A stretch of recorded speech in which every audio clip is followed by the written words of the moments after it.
Welcome to the Enneagram and a Movie podcast, part of the Awareness to Action podcast network. I'm TJ Dawe, and this season my co-host Mario Sikora and I will be exploring the Enneagram through the lens of specific directors whose work demonstrates themes related to the 9 Enneagram types and 3 instinctual biases. If you like what you hear, please rate, review, and subscribe to the podcast. In the meantime, make some popcorn, sit back, and enjoy the show.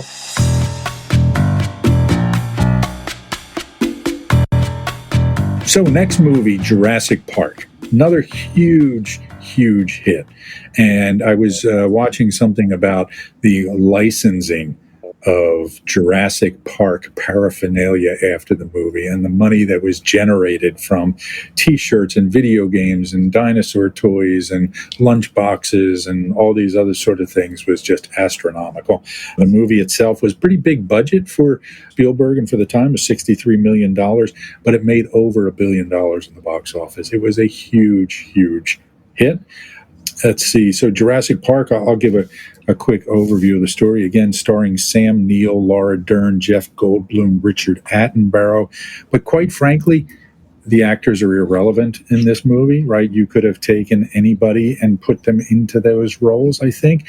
Some interesting casting what-ifs. Harrison Ford was considered for the role, eventually played by Sam Neill, the main scientist, the paleontologist. And Sean Connery was considered for the Richard Attenborough film. So it would have been Harrison Ford and Sean Connery, who appear in Indiana Jones 3 as father and son. Interesting idea. A couple of interesting choices for all of them. But the actors are besides the point here. I think for me, the only actor that left any kind of an imprint was actually Jeff Goldblum in this movie. I thought he was the only kind of intriguing character from my point of view. But anyway, so Jurassic Park is based on a Michael Crichton novel. The movie was being filmed before the novel was even finished. Spielberg and Crichton were working together on ER, talking about the wide range of Spielberg's activities. A really huge television show from, I guess, early 1990s. It was a big thing, launching the career of George Clooney, amongst others. But Spielberg said to Crichton, "What are you working on?" He started telling him about the book, and Spielberg immediately called the movie studio Universal next day and said, "You need to buy this." So they paid Michael Crichton $3 million for rights to the book before it was even finished. So in the movie, industrialist John Hammond, played by Richard Attenborough, has created a theme park of cloned dinosaurs, Jurassic Park, on an island off the Costa Rica coast, actually filmed in Hawaii. After a dinosaur handler is killed by a velociraptor, the park's investors, represented by a lawyer, Donald Gennaro, demand that experts visit the park and certify its safety. One of the people chosen is a mathematician and chaos theorist, played by Jeff Goldblum. And the others are a paleontologist, Alan Grant, played by Sam Neill, and a paleobotanist, Dr. Ellie Sattler, played by Laura Dern. They quickly find themselves in awe of what Hammond has created when they, first see the big dinosaurs. And shortly after arriving, they're joined by Hammond's grandchildren, who are Lex and Tim, a boy and a girl of 11 or 12 or so. But soon things start to go bad. They go bad because an evil computer guy, played by the delightful Wayne Knight, who was Newman in Seinfeld, has decided that he is not making enough money and he wants to earn money from a competitor by stealing some fertilized dinosaur embryos and giving them to a competitor. In order to do this, as a hurricane or tropical storm is bearing in on the island, he decides that he needs to shut off all the security measures that are keeping the dinosaurs in check and caged off so that he can get in, steal the dinosaur egg, and take off. Well, of course, this leads to crazy things happening when you do away with the security that's keeping a T-Rex and velociraptors in a secluded part of the park. You're going to get trouble. And so they start going after our heroes. Some of the secondary characters get eaten. The lawyer comes upon a rather grisly demise, sitting on a toilet and being eaten by a Tyrannosaurus Rex. A few of the others get killed in interesting ways. It all leads to a climax in the visitors center where our heroes are saved kind of inadvertently by a Tyrannosaurus Rex, who all of a sudden appears in the corner of the room without anybody noticing, apparently, and eats the velociraptors who are trying to kill the scientists and the kids. And so our heroes escape, again to rousing John Williams' score in the movie. So let's see what else here. Again, big movie. The theme of it is when man plays God, bad things happen. Okay. One of the other themes is life finds a way. Okay, which is kind of one of the observations about nature, and that gets referred to over and over again. They start making the dinosaurs all female because they don't want them breeding. They want to control the breeding. And the point that the Jeff Goldblum character points out is that life finds a way. And if you have all females, they're going to find a different way to breed, which they do, and leads to some of their trouble. Okay. Thoughts on Jurassic Park, guys? TJ. Yeah, it doesn't have too much of a story. It's basically just a thrill ride. And it's also the basis for the Jurassic Park ride at Universal theme park in Orlando, which Steven Spielberg had a hand in helping design. So it's not as satisfying as a movie altogether in terms of character development, in terms of plot, but it is a thrill ride, and it really does work. And yet again, like, I can't imagine anybody better to film a T-Rex chase, or a scene where a T-Rex is trying to eat two kids in a car. And one of the details, he makes us wait a long time to see that T-Rex. And I think that's something that he does a lot in his movies, is there's a lot of anticipation of like, let's hold off. Let's make it seem like I'm going to show you the dinosaurs so you can just see some rustling bushes. And you don't quite see it. So same with Jaws. It takes a long time to actually see the shark. And one of the motifs that you see in a lot of Spielberg movies is shots of the characters looking at something with awe and wonder, and we, the audience, don't know what they're looking at yet. We just see their astonishment. That's, looking at a spaceship in Close Encounters. That's, looking at the Ark. Look, all of these things that we can't see. There's a lot of that in this. And it's huge fun. Like, it's great to watch on as big a screen as possible because, as you said, the stars are the dinosaurs. And something that's easy to forget now because it's so ubiquitous, the technology that they used for this, CGI, was brand new. This was the first movie using this kind of technology, and it was a big risk. And it paid off in a really big way. I mean, it's used ubiquitously now, but at the time, huge risk. It could have looked terrible. So to make the whole movie hinge on this new technology, I think fits in with another thing that's common with Sevens that I mentioned earlier. They're often early adopters of new technology. So he wasn't afraid to stake his career as a fantasy filmmaker on a piece of technology he'd never used and nobody had ever used. And similarly, something I read about him in some of his interviews is he had one of the first car phones there ever was. And he and a friend would get a kick out of like calling a girl and asking her on a date. And once they'd set it up, they'd reveal that they were in their car right outside her house. Right. Or he and George Lucas communicated by modem in 1982. Lucas was in Northern California. He was in Southern California. And then he loved video games. And I once saw a guy from Industrial Light and Magic speak at a film festival about how when Spielberg would come to ILM to supervise, how's it coming with the special effects for whatever movie they were working on, they could easily distract him by just putting a video game controller in his hand. And he would just be a kid in heaven. Anything like that is like, oh, good, let me get in there. Let me figure out how it works. Let me play with it. Let me have fun with it. Let me figure out a way to make everybody have fun with it. And this might be the best example of that out of all of his work. The distractibility that you just referenced, that goes with the sexual subtype as well in Seven. I had an uncle who, back in the 1950s, he went into a health food store and was convinced to buy a bunch of vitamins. And he was a sexual 7. He was aware of trends, but he was also hyper-suggestible. And he was talked into buying $60 worth of vitamins. The rest of the family, my family, they were Irish alcoholics. And they would sit around making fun of him. How he just fell off a peach truck. That was one of the phrases.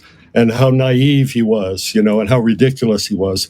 Well, he's still alive, and they're dead. And who's laughing now? Yeah, exactly. The theme part of it is a certain number of his films, Spielberg's films, are theme parks or thrill rides. They're designed to mimic being on a roller coaster, and it's not surprising that they would then make rides at Universal City out of it. I thought when I saw that film that it had a little bit in terms of the character. And again, the characters were ish rather than anything real definite. But Sam Neill was five-ish. And Sam Neill is five-ish. And I think he's a five in real life. And his mentor was James Mason, who was also a five.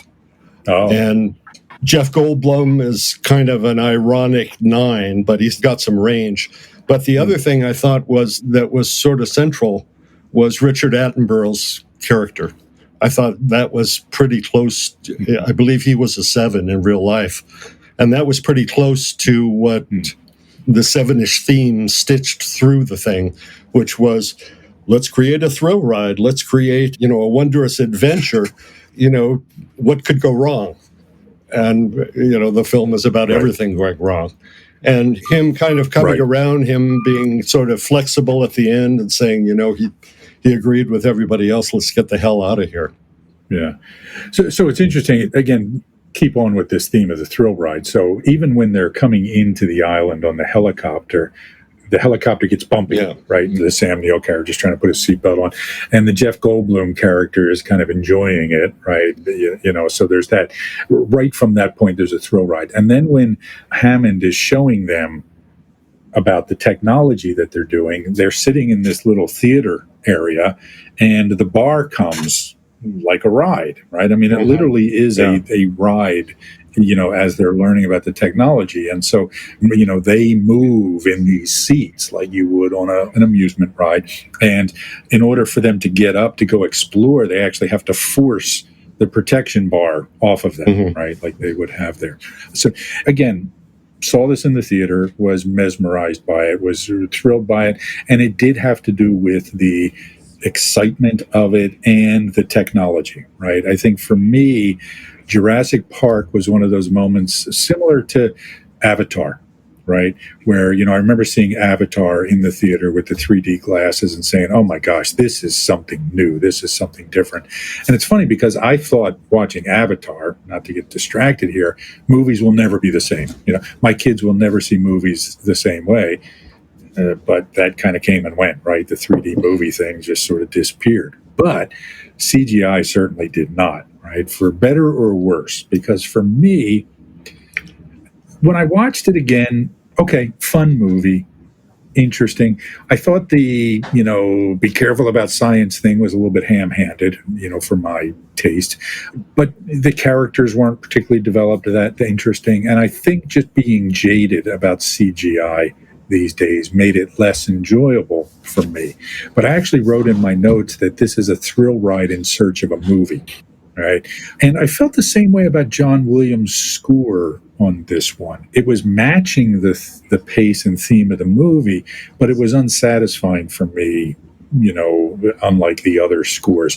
And it made me think of a critic's comment I read about U2's song Beautiful Day back years ago from whatever album that was off. They said it's a crescendo in search of a song, right? And I felt that when I was listening to the soundtrack to Jurassic Park, it made me think of Disney World, which is the same thing. The music in the background is all crescendo, right? And it's like, you're supposed to be having a good time here. Don't you understand this? We only have a good time at Disney. So I didn't enjoy Jurassic Park as much, upon rewatching it as I certainly did. But I do think it's a big accomplishment in film. A couple of ways that Spielberg doesn't trust his audience. One of them is his use of music, because in some of his films, the music is there to tell you how to feel. And in a broader sense, you can see that in a lot of films. That is the function of some of the music, but it's unearned in some way. Also, this film does have one of your rear view mirror scenes. And it's a big laugh, too, when they're being chased by the T-Rex. You see in the mirror, objects are closer than they appear. Right, which takes on a new meaning when it's a T-Rex. Yeah, trying to eat you. Object, yes. Right? Yes. Good. Yeah, so again, great movie. For me, the least rewatchable of the four that we're talking about here. Okay. But, still highly recommended if you haven't seen it. All right. They really nailed the dinosaurs. I've seen that film recently, and they're flawless. That was the big startling thing. It really was. And I was watching some clips because they were originally thinking of stop motion to do those dinosaur scenes. And I saw some of the footage that they did, and it would not have worked. I mean, just no way. So to your point, TJ, they really did take a gamble on the technology. And I agree. I mean, even watching it now, because a lot of times when you go back and you see technology that was awe-inspiring at the time, Star Wars, for example, right? I remember seeing Star Wars in the theater and thinking, oh my gosh, look at this, and you watch it now and it's like, geez, man, some kids could do this on their iPhones, these days, right? But I didn't feel that way with Jurassic Park. It really did feel still impressive with the technology. Yeah. All right. Any other thoughts about Jurassic Park? Yeah, just to build on something, a couple of things you were saying, Richard Attenborough's character, Dr. John Hammond, being a 7, the very first thing we see him do when we meet him in the movie is pop a bottle of champagne. And he shows up at the archaeological dig in Montana. Nobody knows who he is. He helicopters in, goes into the trailer, digs through the fridge, finds his bottle of champagne. They open the door. Who the hell are you? Pop! Here it is. And then reveals that he's their funder and pours champagne for everyone. And then kind of gets them, 7s often have this infectious enthusiasm. So he talks them into coming to his private island, of course, promising he's going to fund their dig for another 3 years. And the big reveal that happens, I mentioned there's so many shots of anticipation before we finally see the dinosaurs. That first scene of the dinosaurs, it's a pretty outrageous conceit that he hasn't thought to mention to these doctors, these paleontologists he's bringing to his island, that he has live dinosaurs there. And he just says, come to my island. I got some interesting things going on you'd be interested in. But when they get there, they seem to have no idea that there's going to be actual dinosaurs. And of course, he loves seeing their minds blown, because that's another 7 thing. It's like, I love sharing the joy like that. I love turning up just ratcheting up the excitement. So there's a lot of that in it. You mentioned when the helicopter's dropping in, Hammond himself is saying, Yahoo! As he's going, he's a 7-year-old man, and he loves this thrill ride that he's clearly done many, many times. There's a scene when they're doing the tour where an egg hatches, and he gets in there and he's encouraging it. He's saying, oh, good, come on then, little one, come on. He's giving it all this encouragement. And then later, when the lawyer is so impressed at what they have, saying, we could charge $2,000 a day, we could charge $10,000 a day, he says, this park is not built to only cater to the super rich. Everyone should be able to enjoy these animals. Right. I think that's another 7th thing, is this desire for accessibility. That I don't just want fun and freedom for myself or for a special crew. I want it for everyone, which also speaks to what a populist filmmaker Spielberg has always been.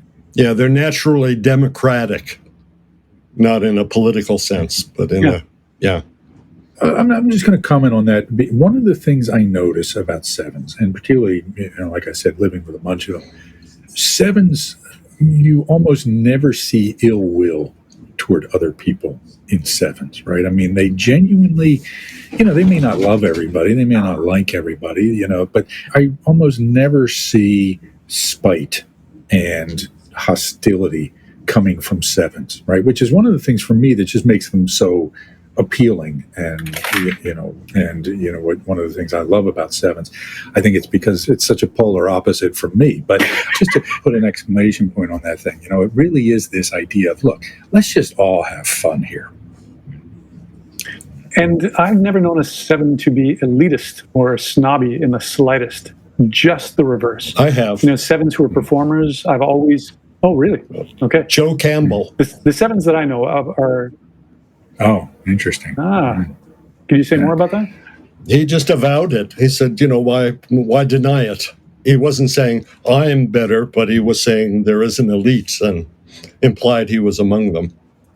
There's a better than, worse than sort of quality pattern within 7, where you're comparing yourself to somebody else, and you're better than them, but you're worse than them.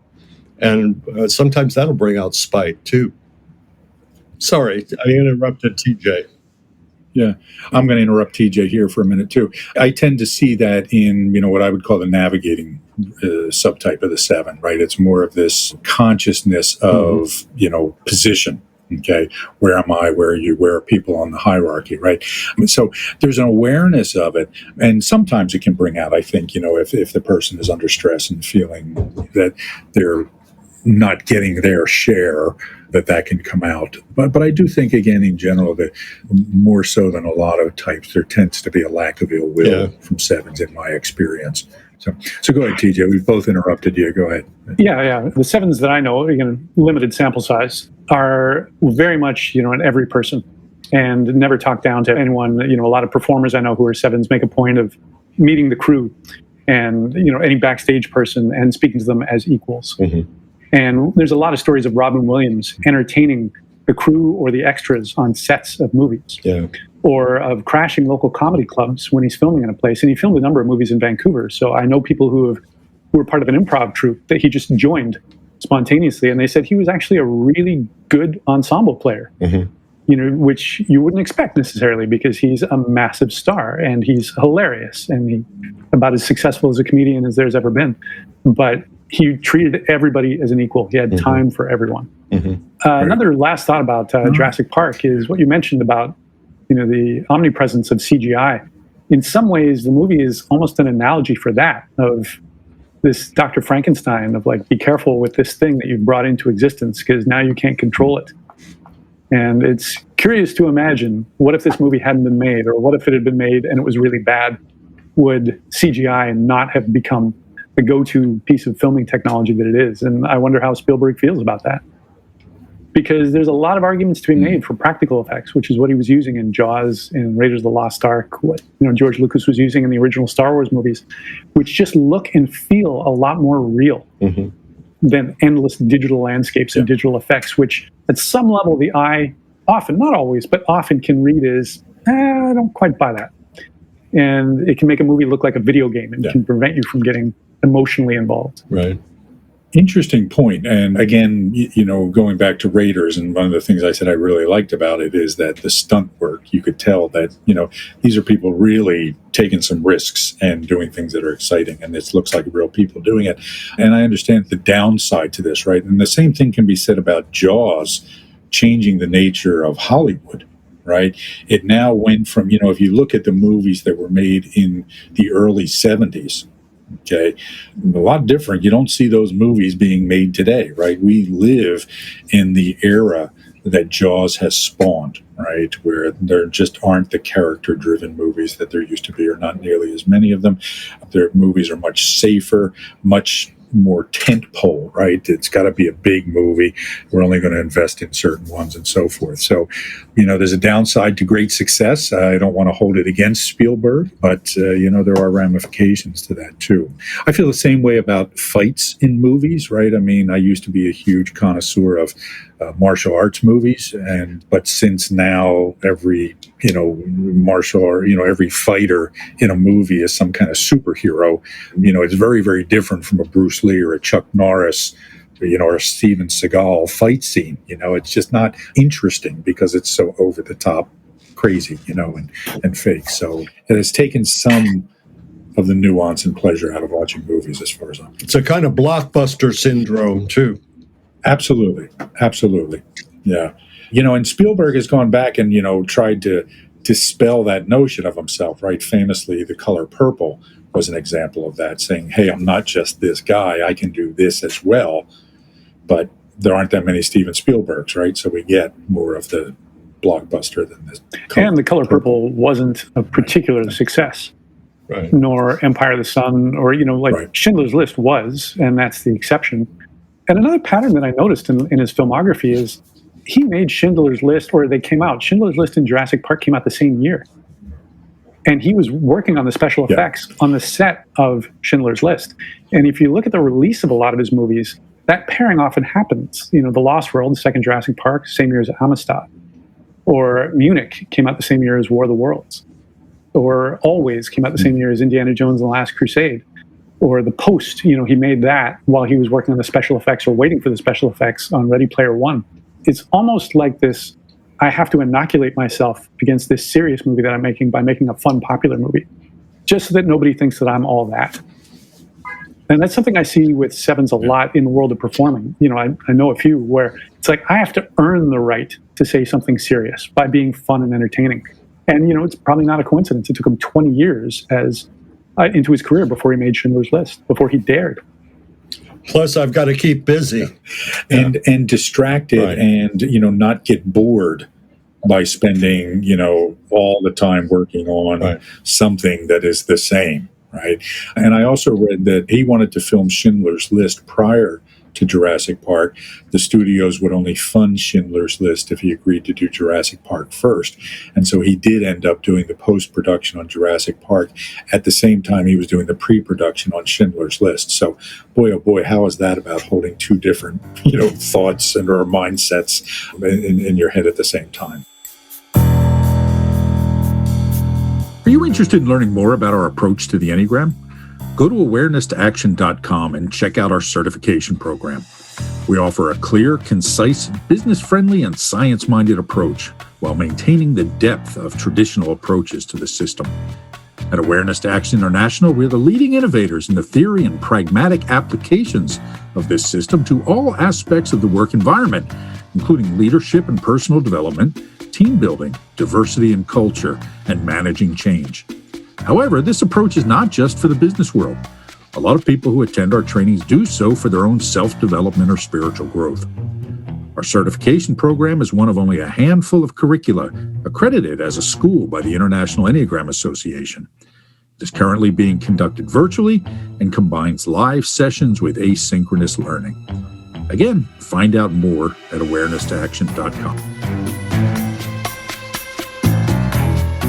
Okay, so our final movie here, a different kind of movie. Still not a Schindler's List sort of movie for sure, but, with a bit more of a serious theme or a bit more of a grown-up theme. And that is the movie Catch Me If You Can with Leonardo DiCaprio and Tom Hanks, who, even though Tom Hanks was a huge movie star at the time, plays kind of a supporting role. And famously, Tom Hanks said to Spielberg, who didn't think he would want the role, said, a good role is a good role. I'll do it. I don't care. TJ, tell us about Catch Me If You Can, please. Yeah, Catch Me If You Can came out in 2002. It's inspired, they say this quite clearly on the opening screen, inspired by, not even based by or the true story, but inspired by the story of Frank Abagnale Jr., who was a famous faker. He faked his way into being an airline pilot, doctor, a lawyer, and forged millions of dollars in checks before turning 19, or so he said in his autobiography of the same title, which came out in the early 80s. So the movie opens with him being caught. He's in a French prison, and his pursuer, played by Tom Hanks, Agent Carl Hanratty of the FBI, gets him out of French prison to bring him back to the United States. And then we see a clip of him on a game show called To Tell the Truth, where three different people purport to be the same person, and they give the backstory and just set up the premise of who this guy is and what he did. And then we go back in time and go through the cat and mouse chase of Frank from all his different fake exploits and Carl Hanratty's attempts to catch him, including many, many near misses. And a running theme through it is Frank's desire to please his father, played by Christopher Walken, and his perpetual heartbreak at his parents' divorce. And something that is very pertinent to Steven Spielberg himself are the different ways that the screenplay deviated, which he didn't write, but he had a strong hand in directing, but the ways the screenplay deviated from Frank Abagnale's actual book. So one of the details in that was that when he left home, that was the last he ever saw of his father. Didn't see him again, didn't write to him, didn't talk to him on the phone, nothing. Whereas he repeatedly reaches out to him in the movie. He visits him, he has dinner with him, he tries to get him and his mother back together. His mother is remarried to his father's best friend, which didn't happen in real life. It happened in real life to Steven Spielberg, but in real life, Frank Abagnale's mother never remarried, much less had a child. So it was interesting to see another example of Spielberg kind of sublimating his own personal issues onto not even a fictional character, but a real character. And then it just came out a year ago that basically everything in Frank Abagnale's story is not true, that his claims do not hold up to any scrutiny whatsoever. But hey, it makes a great story. Yeah. And the thing with the father, I read the same thing, TJ, about the relationship there. His father was actually his first victim. he stole his credit cards and used those and ran him up huge credit card debts before fleeing and then never seeing him again. So, he wasn't trying to please his father the way that the character was. So, Tom, thoughts about Catch Me If You Can, Enneagram Type 7? When I saw it, I did some reading about Frank and there were some interviews also. And I went into it wondering if he was like a sociopathic 3, but he wasn't. And it was much more like a 7. That's what he seemed like. And he seemed like a fabulist. He seemed like a sexual subtype. Again, somebody kind of capable of faking a whole book about his exploits, but also kind of entranced by his own stories, kind of hypnotized in a narcissistic sort of way. And Leonardo DiCaprio is a 7, in my estimation. So that was what I call Enneagram type casting. And I thought the film was about, Tom Hanks was playing a sort of one-ish character, but not an explicit one. And that contrast between 7 and 1, I've seen maybe 200 films that play with that, because it's very photogenic and they're very opposite of each other. But it's sort of like the 7 is unrestrained and the 1 is trying to clamp down. That was true in almost every Robin Williams movie. But, there was some of that in there as well. And Tom Hanks also playing a sort of representative of tradition and the law and social forces of order is a role he's played a few times. I originally thought he was a 7, but I think he's a 9, actually. I know someone who knew him, and there's a few other things too, but more of a 7-ish 9 rather than a 9-ish 7. Yeah. But so playing the moral clamp down, and then the fabulist goes off, and that's a polarity within a lot of 7s. Not every 7. A lot of 7s are trying to avoid pain, but others are trying to avoid boredom. Others are trying to avoid limitations and rules and restrictions and limitations. And yet, the paradox within 7 is that they're sensitive to limitations and being bored. When they feel bored, they do what's called in hypnosis time distortion. The time distortion is, this feels like it's going to last forever.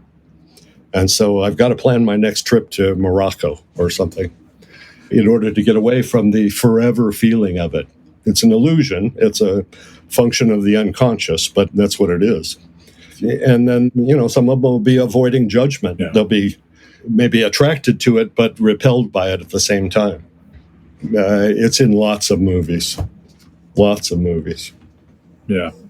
It's interesting because for me, as I was watching this movie again, I'm thinking, this guy's kind of a dick. But, he's not a good person, right? I mean, what he's doing is, besides being illegal, he's hurting people and damaging people and, doing some things that are just really irresponsible, right? The whole posing as a doctor, and that sort of thing.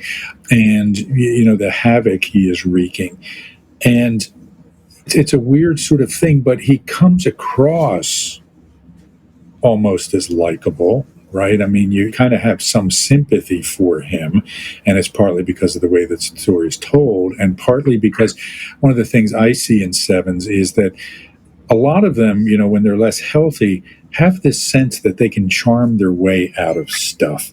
So they're just going to go and do what they want to do, because why shouldn't I, right? There's fun over there. Why shouldn't I go have it? And I'll just kind of figure my way out of it, right? And charm my way out of it. So again, I don't want to cast that on, every 7, because it's not. It's a real low-level sort of behavior.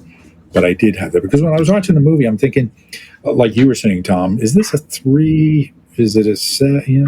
Leaning toward a 7. Is it a 3 played by a 7 or whatever? But I think I would agree with you. It was more 7-ish than 3-ish, as the character was told.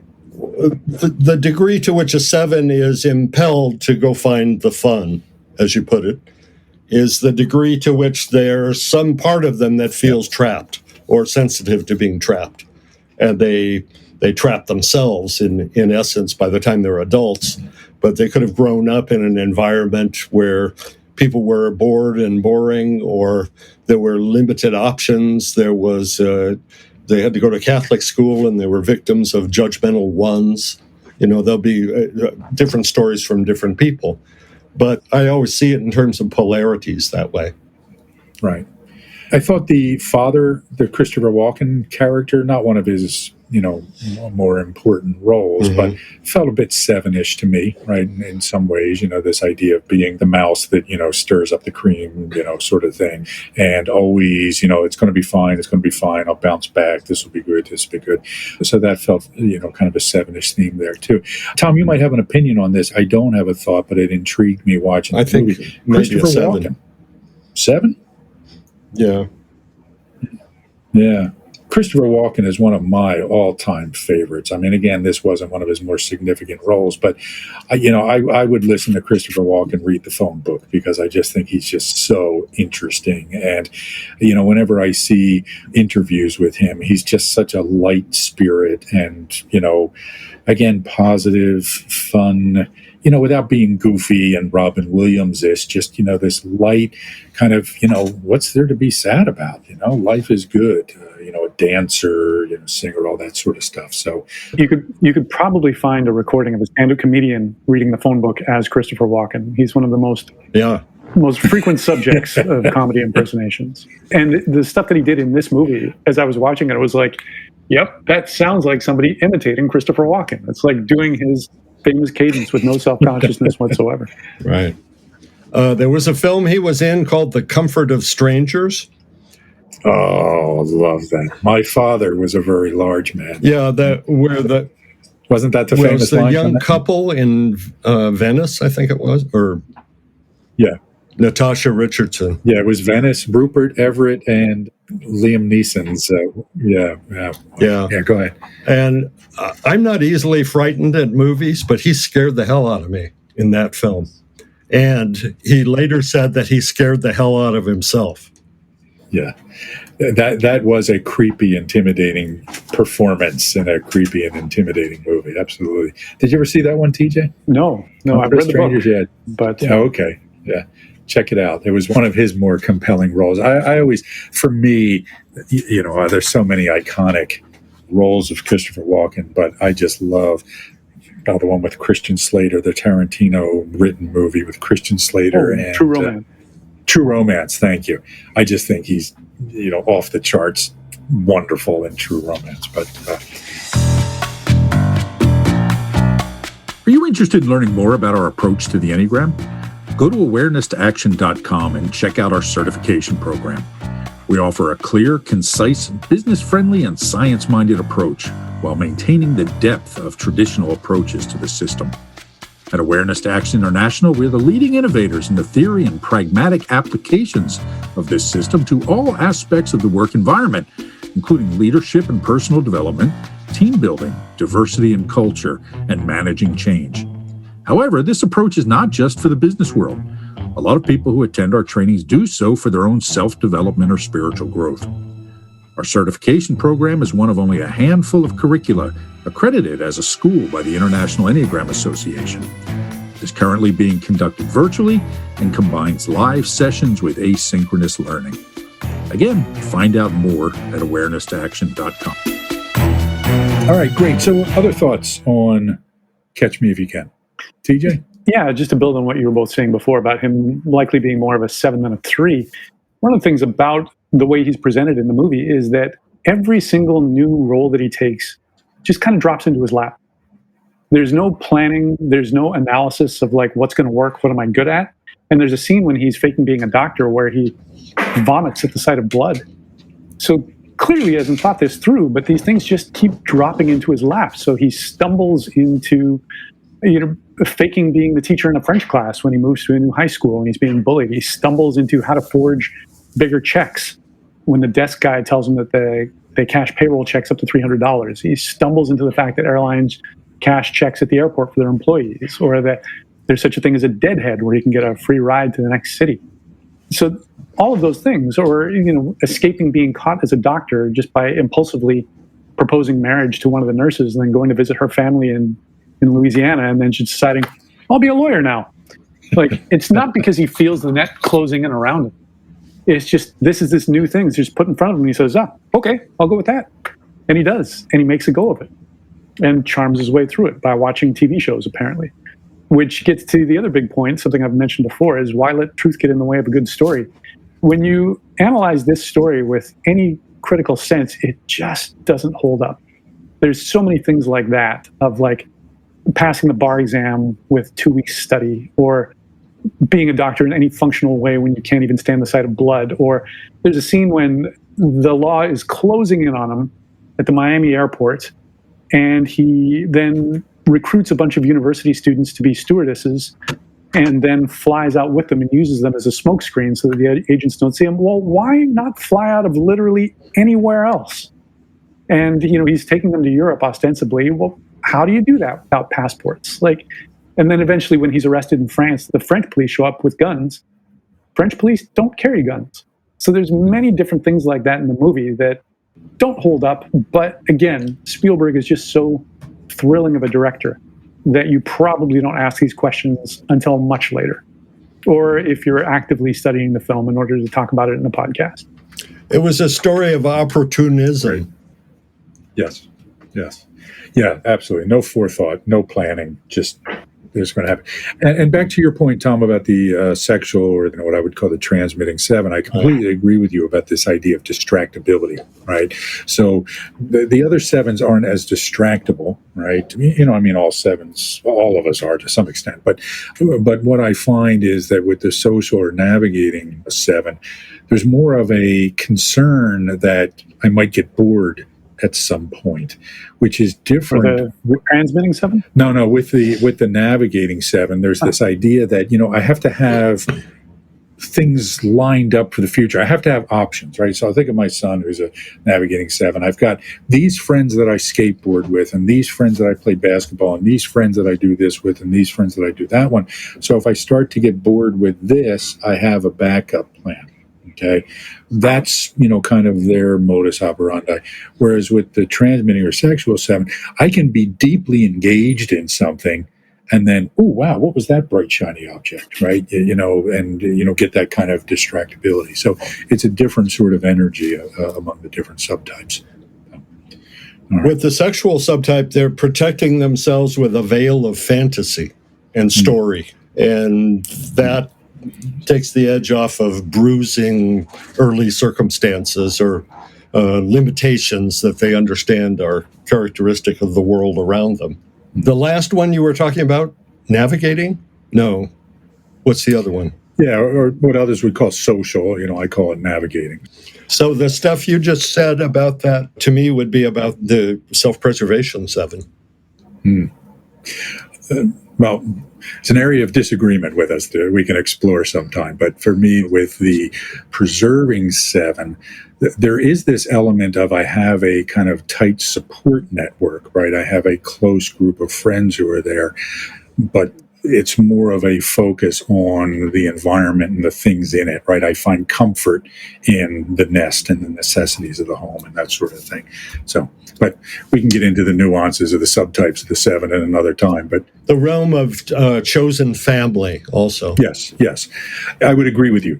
Absolutely something there in preserving seven, this idea of, my family's. And it seems social, but because it's people. But you're palisading yourself off against the harshness of reality by the people that you check in with and stay on a circuit with. Right. All right. Good. Okay. So 4 movies from Steven Spielberg, all of them, in some way capturing a seven-ish theme. And I think that you can watch almost any Steven Spielberg movie, and there are some exceptions. I don't see a whole lot of seven-ish energy in Munich or Schindler's List or, a few of the others. But, a lot of these themes that illustrate what it's like to be a seven, or some of the themes of human nature that we tend to associate with sevens, just pop up all over Steven Spielberg's work, right? Off the top of your heads, guys, any other movies you would think of that capture that? Just as kind of honorable mention. Schindler's List, actually. Yeah, because of with Schindler himself? the framing device of it, Spielberg, except for Munich, which is a tough movie, I think, and a good one. Yeah. He goes for positive counterexamples. Amistad is like that. It's the one time white people stood up and on behalf of slaves. Schindler's List, this guy is the exception. And the movie Always, that one's about a ghost, and it basically says you're not going to die. I don't know. I mean, I think this kind of runs through it. Even Saving Private Ryan, the framing device within that is they're going to go find Private Ryan because he's the last brother of a family in Iowa, and it's got to do with a counterexample to what is then shown, which is, I thought it was almost an anti-war movie. Oh, absolutely. A lot of it was brutal, but there's a warm fuzzy at the end and the beginning. When Saving Private Ryan came out, I took my younger brother, who was 20 years younger than me, and a couple of his friends to see it. And walking out of it, one of them said, "War is terrible. I hope we never have to go to another war," right? So I agree with you. It was kind of an anti-war movie. And I haven't seen Schindler's List since seeing it in the theaters. I have to say, it's not a movie that I've been able to bring myself to rewatch. As great a movie as it was, it's about the Holocaust, you know? I mean, I just find Holocaust movies to be difficult to watch a second time. Call me a baby, I don't know. If I could just add one thing, that in Saving Private Ryan, the whole purpose of the mission is to avoid the mother's grief, basically.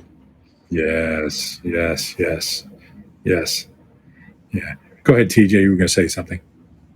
Yeah, I also haven't seen Schindler's List since it was in the theaters, but something that came up in some interviews is it's possible Schindler was a 7, in that he was an unlikely person to do what he did, and that's the whole point of the movie, is that he was a bon vivant and a not particularly good businessman.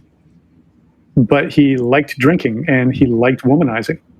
And even he himself didn't realize that he had this capacity for courage and greatness. And that after the war, he also failed as a businessman. He just wasn't that good at it.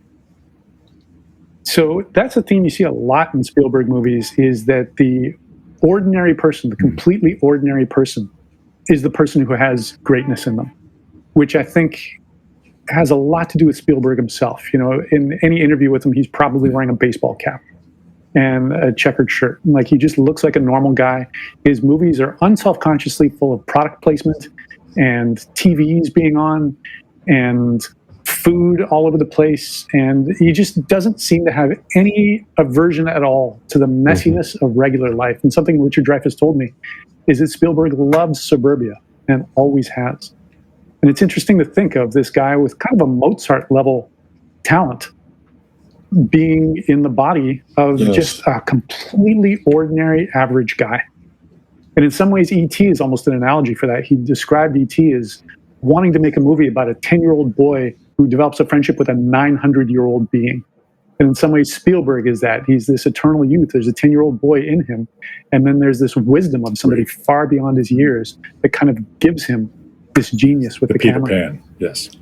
Another movie is Hook, also. Peter Pan, which he talked about making for years. Peter Pan, that's type. A couple other movies I want to mention. One is Sugarland Express, which is his first feature film starring Goldie Hawn, a famous 7. And the plot of that movie is that she gets out of prison, breaks her husband out of prison so they can go retrieve their baby that's been taken away from her.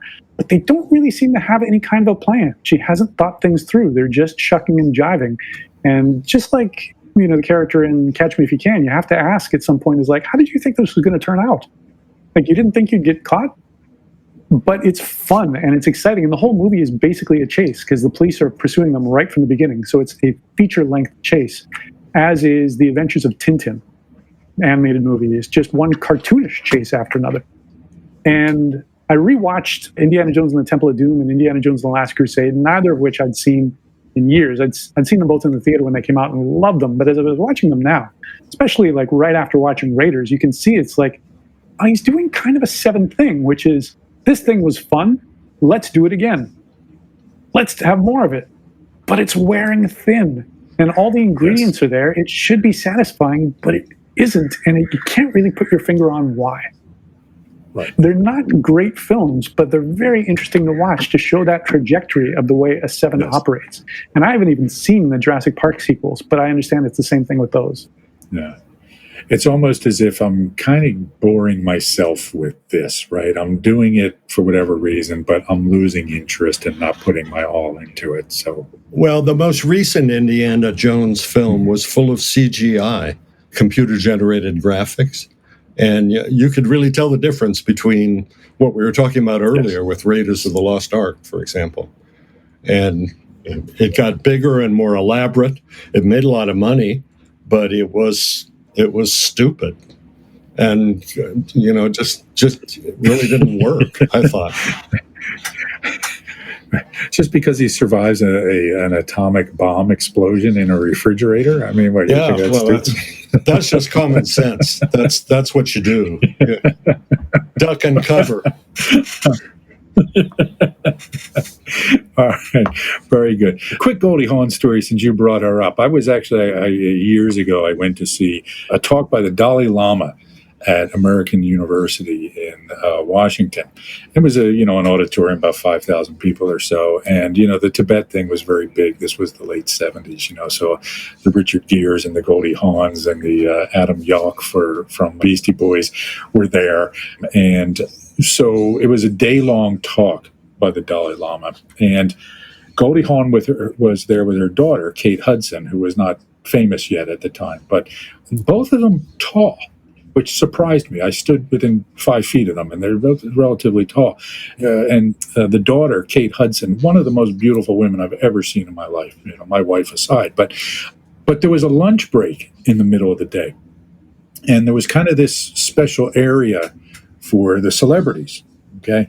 And Goldie Hawn brought her own masseuse to the talk by the Dalai Lama and had a massage table set up. And because I was with, a guy that was handicapped, I had kind of special seating. And so we could see Goldie Hawn getting a massage in the middle of a talk by the Dalai Lama. So if that's not 7-ish, I don't know what is, right? Well, in all fairness, he's not that relaxing to listen to. Yeah. Well, I had a fun time listening to him. It was funny because you could tell him and his interpreter had their gig worked out. The Dalai Lama would talk in Tibetan for like 10 minutes, and then the interpreter would talk for half an hour straight, just so they had their act down. But it was an interesting event. Anyway, so this has been our episode on Enneagram Type 7 and Steven Spielberg. So, Tom, we want to thank you for joining us. This has been a good conversation. I always enjoy having you on the podcast, Tom. You bring a great depth of knowledge. Tom, tell us where people can find out more about you and your work. My website's called thechangeworks, all one word, .com. And that's the best place to go. And then I'm on Facebook also, and periodically pretty active, and then other times not at all. Check out Tom's work if you're not familiar with it. I can't imagine you're not if you're listening to this podcast, but Tom is one of the more significant Enneagram teachers in the world. I tend to be fairly critical in my consumption of Enneagram content. Tom is somebody worth listening to, so check him out online and enjoy his material. All right, so thanks, guys. Thanks for having me. It's a pleasure. All right, so this is Mario Sikora saying goodbye to everybody, bringing this episode to a close, and we will see you next time. You've been listening to the Enneagram in a Movie podcast, which is produced and edited by Seth Creekmore and is part of the Awareness to Action podcast network. Don't forget to go online and support the podcast by taking a moment to rate, review, and subscribe. See you next time.